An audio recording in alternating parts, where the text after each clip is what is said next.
Tuhan siapkan itu surga buat manusia. Cuman manusia keseret sama iblis. Konkret Pak Pendeta, kalau misalnya nih ada orang pindah agama dari Kristen nih, pindah agama menjadi agama misal mualaf lah ya, menjadi agama Islam, masih bisa nggak dia masuk surga versi Kristen? Kita clear dulu, nggak ada surga versi Kristen. Ya, itu lu masuk surga yang ada salibnya tuh, itu Kristen tuh. Nah yang ada bulan bintangnya ini khusus Muslim gitu. Nggak ada, semua orang harus. Oke, masih bisa masuk surga nggak? Satu, dalam Kristen itu ada dua. Ada yang bilang, oh Dr. Richard itu murtad. Karena apa? Tinggalkan. Bahasanya Yudas, bahasanya apa segala macam gitu. Nah, dalam Ibrani pasal 6 tuh ada tuh jelasan murtad.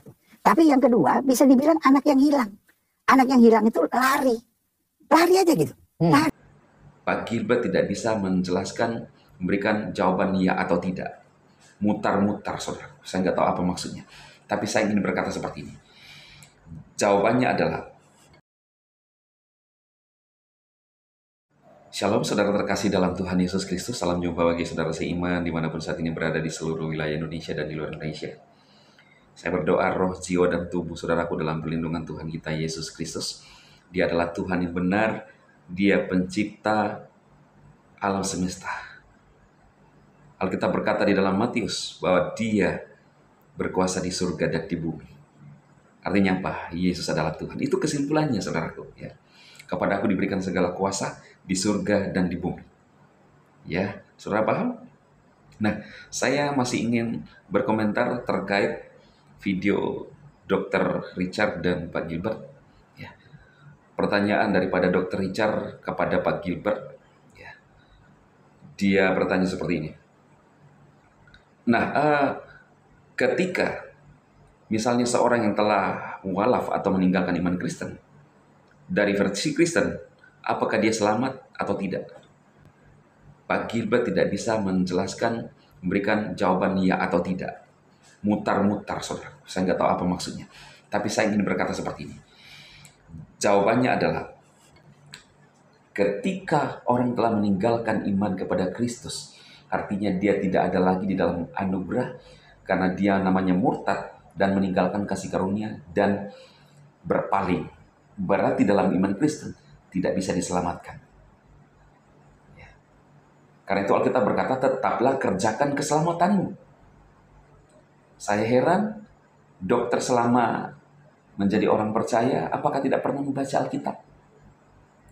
Pak Gilbert memang sudah menyampaikan firman Yohanes 3:16. Ini adalah ayat populer bagi kita orang percaya.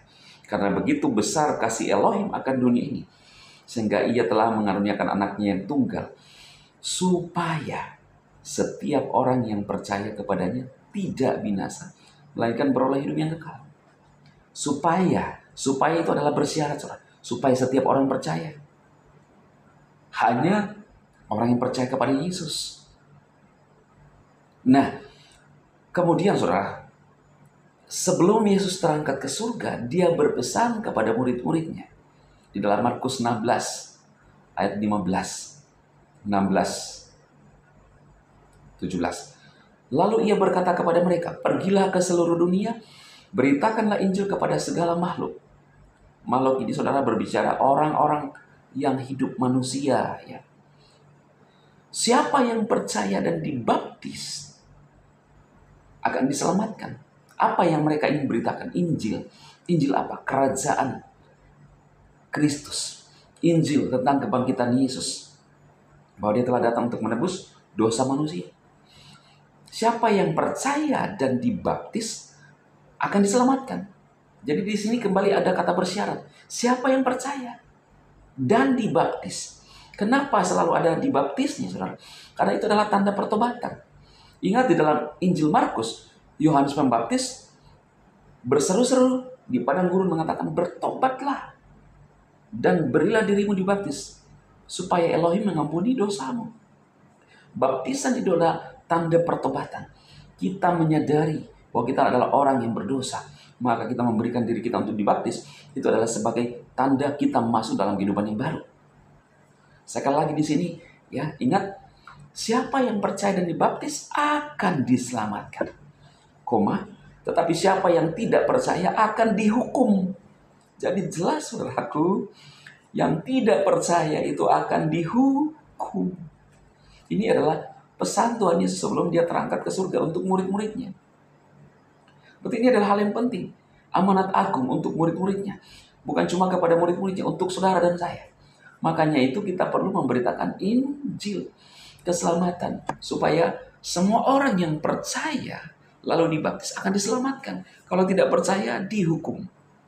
Jelas kan saudara? Jadi jawaban, ya, semoga ini sampai kepada semua yang telah meninggalkan iman Kristus. Bahwa di dalam iman Kristen, ketika seseorang meninggalkan iman Kristen, tidak ada keselamatan. Ya, loh, tapi kan dia sudah pernah percaya. Tapi kan sekarang udah meninggalkan, tidak percaya lagi. Alkitab berkata, siapa yang malu mengakui aku di depan manusia, aku juga akan tidak mengakui nantinya di hadapan Bapakku. Lalu ayat yang lain dikatakan bahwa tetaplah kerjakan keselamatan. Ketika kita bertobat, hidup dalam kasih anugerah, hidup dalam persekutuan dengan orang-orang percaya, dan jangan berbuat dosa lagi. Sambil menanti kedatangan Tuhan kita Yesus Kristus yang akan datang ke bumi ini untuk menjemput saudara dan saya, entah kita dapat atau kita telah dipanggil. Ya, ketika dia datang, dia membawa kita masuk ke dalam kerajaannya. Kenapa? Karena dia adalah penguasa surga dan bumi. Yesus Tuhan itu, saudaraku. Dia yang membawa saudara yang percaya. Tapi kalau orang yang sudah tidak percaya kan tidak lagi. Ya. Sederhananya, ketika kita menikah dengan seseorang, hidup dalam hubungan suami istri, membangun keluarga. Lah kalau kita percaya kan kita tidak lagi di dalam komunitas, tidak lagi menjadi pasangan suami istri dengan orang tersebut, tapi kita telah namanya pergi.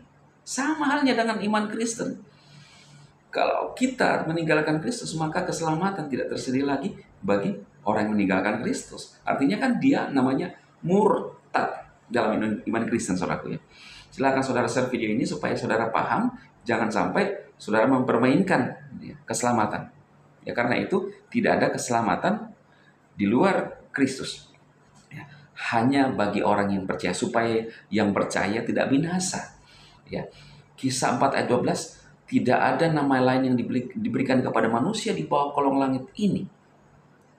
Hanya nama Yesus yang olehnya kita dapat diselamatkan. Jelaskan saudara? Ya, semoga firman ini menguatkan saudaraku semuanya, sehingga kita tetap kuat imannya, dan mereka yang telah meninggalkan iman Kristus bisa memberikan saudara, mempertimbangkan untuk bisa atau masih tidaknya membaca Alkitab, saudara. Dan tergantung hidup ini kita memilih. Apakah kita hamba-hamba Tuhan sedih dan kecewa atau gimana, saudara? Kita hanya ingin mereka menerima keselamatan, saudara. Bukan karena keuntungan pribadi, tetapi kita ingin mereka juga menerima keselamatan dan kelak kita bersama-sama dalam kerajaannya. Karena jelas Alkitab berkata bahwa hanya dalam nama Yesus ada keselamatan, saudara. Tuhan Yesus memberkati.